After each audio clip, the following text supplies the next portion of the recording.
नमस्कार मित्रों।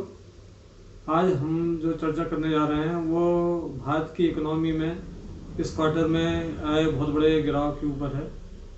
इस पिछले क्वार्टर जो कि हमारा मार्च के बाद अप्रैल से शुरू हुआ था और जून तक चला है, इसके दौरान भारत की जो जीडीपी है वो पिछले वर्ष की तुलना में बहुत ज़्यादा गिरी है, जो लगभग 24% है। ये एक दुखद बात है। इसके ऊपर सरकार की बहुत खिंचाई भी हो रही है, होनी भी चाहिए। मैं कोई अर्थशास्त्री नहीं हूँ, मैं तो एक किसान हूँ और मैं हर चीज़ को एक किसान के हिसाब से ही सोचता हूँ, जिसमें कई बार लोगों को अच्छी लगती है, कई बार लोगों को पसंद नहीं आती है।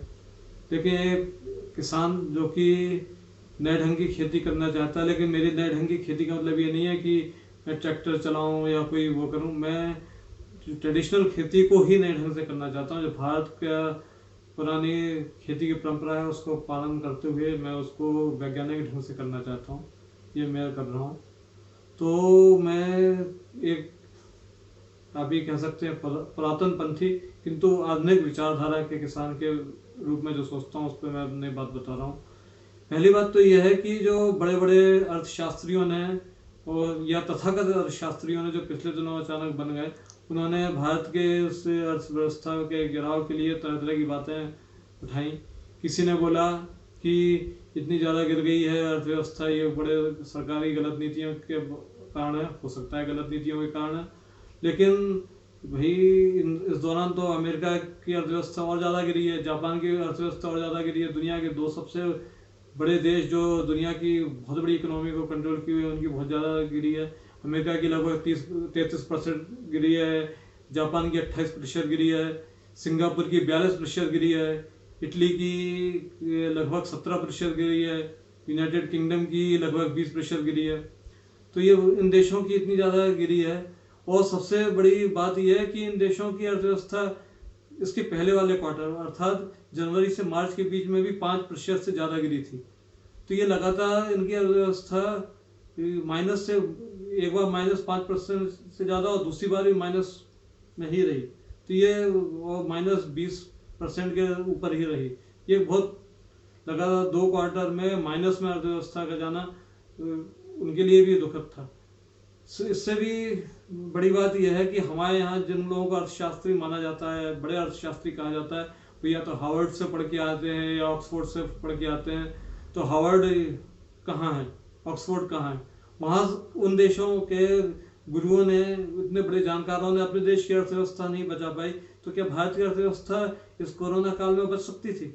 सिंपल सी बात है, बहुत साधारण बात है। इसको सोचना चाहिए कि जब हमारे जो सर्वोत्तम अर्थशास्त्री जो भारत के माने जाते हैं वो जहाँ पढ़े हैं, जिन यूनिवर्सिटी से पढ़ के आए, वो यूनिवर्सिटीज़ के जाने वाले अर्थशास्त्री अपने देशों की अर्थव्यवस्था को नहीं संभाल पाए, तो क्या भारत में अर्थव्यवस्था इस कोरोना काल में बच सकती थी? एक महत्वपूर्ण बात और है, जब जिस समय जनवरी से मार्च के बीच में इन सब बड़े बड़े देशों की अर्थव्यवस्था गिर रही थी, उस समय चीन की अर्थव्यवस्था भी -7% थी। उस समय भी भारत की अर्थव्यवस्था 3% से ज़्यादा की दर से बढ़ी थी। अर्थात उस समय कोरोना का प्रभाव जब भारत में कम था, उस समय अर्थव्यवस्था पर इतना बड़ा असर नहीं आया था। अचानक ये 24% जो हुई है तो गिरनी थी, या पिछले वर्ष की तुलना में 24% कम रहनी थी, तो स्वाभाविक था। क्योंकि भारत में इस दौरान लगभग 2.5 महीने संपूर्ण लॉकडाउन रहा, संपूर्ण लॉकडाउन, जो कि मार्च में भी चला। मार्च में लगभग एक हफ्ते का जो अंतिम समय का लॉकडाउन था, वो नहीं होता तो शायद अर्थव्यवस्था 3.1% पिछले उसमें क्वार्टर में थी, उससे थोड़ा बेहतर परिणाम भी हो सकता था। लेकिन लॉकडाउन किया, उसका परिणाम ये रहा कि हमारे यहाँ अर्थव्यवस्था का बहुत ज़्यादा गिराव हुआ। मुख्य रूप से कंस्ट्रक्शन के में लगभग कोई कंस्ट्रक्शन ही नहीं हुआ। शहरी क्षेत्र में लेबर ही नहीं थे तो कंस्ट्रक्शन कहाँ से होता? तो अर्थव्यवस्था में सबसे बड़ा जो गिराव आया वो कंस्ट्रक्शन में। इसके बाद बहुत बड़ा गिराव जो आया है वो होटल रेस्टोरेंट इंडस्ट्रीज में है। रेस्टोरेंट लगभग पूरे बंद थे, होटल लगभग पूरे बंद थे। जो होटल खुले थे वो हॉस्पिटल के रूप में तब्दील कर दिए गए थे। इसके अलावा ट्रांसपोर्टेशन बहुत कम हो रहा था। प्रोडक्शन शहरों के आसपास होने वाले प्रोडक्शन लगभग बंद था। शहरी क्षेत्रों में वे कल कारखाने लगभग पूरी तरह बंद हो गए थे। तो क्या उत्पादन होता? इसके अलावा एक्सपोर्ट दुनिया भर में किसी चीज़ की डिमांड बहुत कम हो गई थी, एक्सपोर्ट भी हमारा बहुत कम हो गया, कुछ दवाइयों का एक्सपोर्ट अवश्य किया, तो उसकी वजह से कुछ उत्पादन में कुछ दिख रहा था कि कुछ उत्पादन हुआ है। दुनिया भर में मॉल, बड़े बड़े शोरूम बंद थे। भारत एक कपड़ों का एक बहुत बड़ा एक्सपोर्टर है, ये लगभग पूरी तरह रुक गया, ये बिल्कुल बंद था। इसके अलावा एक जगह हमने तरक्की की, वो मेरा क्षेत्र था, वो एग्रीकल्चर क्षेत्र था, क्योंकि उसमें आमतौर पे लेबर की समस्या नहीं आई, तो लगभग 3% से ज़्यादा की उसमें ग्रोथ हुई है, जो कि एक अच्छी खबर थी। मतलब इतने बुरी स्थिति में भी हमने एग्रीकल्चर सेक्टर में अच्छा काम किया है।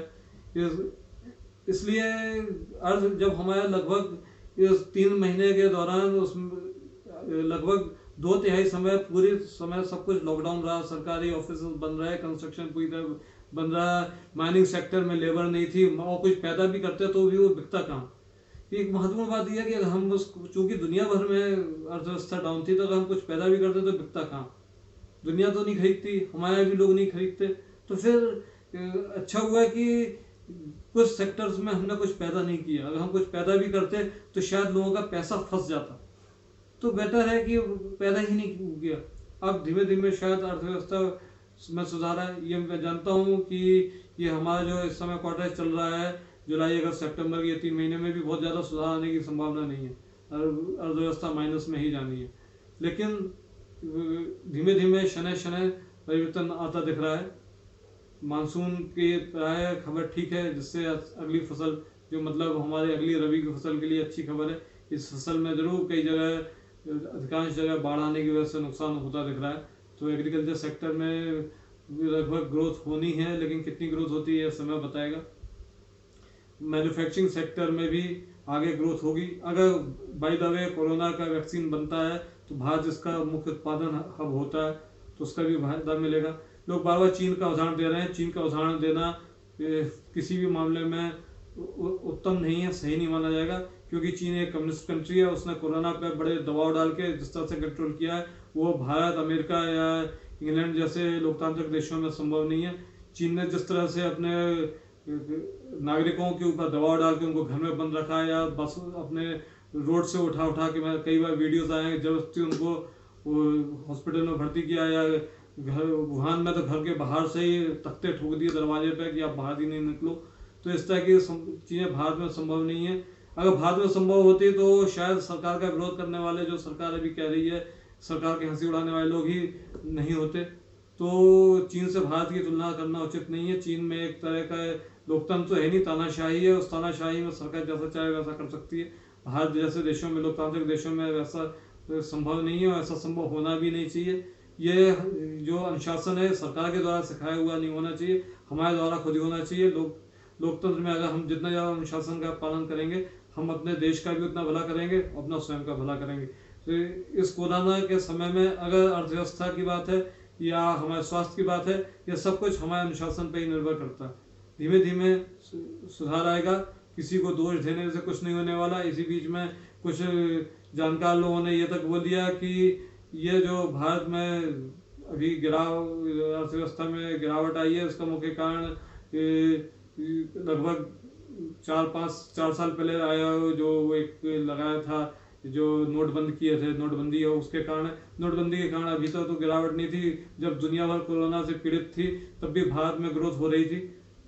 हमारे जो पिछले वित्तीय वर्ष का लास्ट क्वार्टर है, जो जनवरी से मार्च तक का था, तब भी हमने 3% ज़्यादा की ग्रोथ दर्ज की थी। लेकिन अभी क्यों आया, तो आप कहने को कुछ भी अंदाजा लगा सकते हो, लगाना संभव है, लेकिन एक सामान्य दिमाग, तो मेरे जैसे आदमी का दिमाग तो यही सोचता है कि उस समय भी जब ग्रोथ हो रही थी तो कैसे इसका नोटबंदी का प्रभाव हुआ। नोटबंदी का इसमें कोई विशेष प्रभाव नहीं है। नोटबंदी का जो प्रभाव है, वो जो होना था वो हो चुका है, या थोड़ा थोड़ा हो रहा होगा, प्लस माइनस कुछ भी हो सकता है, उसमें मैं नहीं जाना चाहता, क्योंकि पर्टिकुलर मेरे लिए तो नोटबंदी कोई प्रभावी नहीं रही, क्योंकि मैं तो भाई किसान आदमी हूँ। मेरे पास 500 और 2000 के नोट ही नहीं थे, गिने चुने नोट थे, 50-60 हज़ार रुपए थे, बैंक में जाके इजीली जमा कर दिए थे, कोई दिक्कत ही नहीं आई थी। दिक्कत उसको आई जिसके पास ज़्यादा नोट छुपा के रखे हुए थे।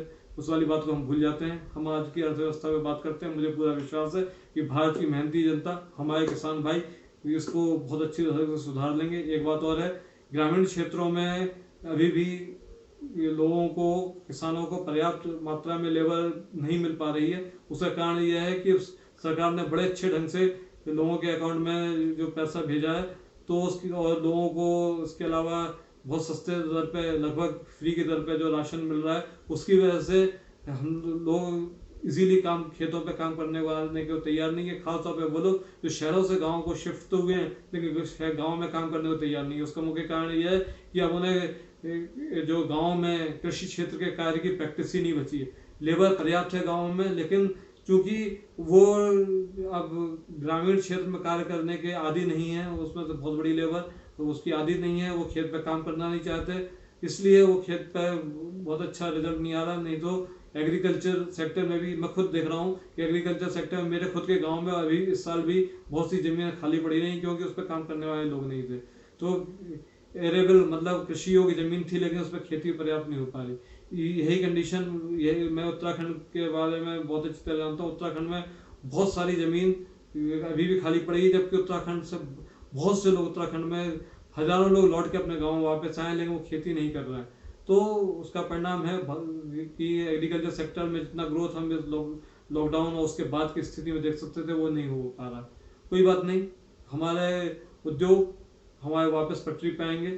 तो मुझे पूरा विश्वास है कि बहुत जल्दी मैन्युफैक्चरिंग सेक्टर वापस लाइन पे आएगा, सर्विस सेक्टर वापस लाइन पे आएगा, हमारे जो आउटसोर्सिंग है वो पटरी पे आएगी। दुनिया की जैसे अर्थव्यवस्था पटरी पे आना शुरू होगी, हमारी भी अर्थव्यवस्था पटरी पे आएगी।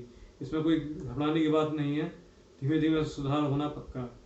धन्यवाद। जय हिंद, नमस्कार।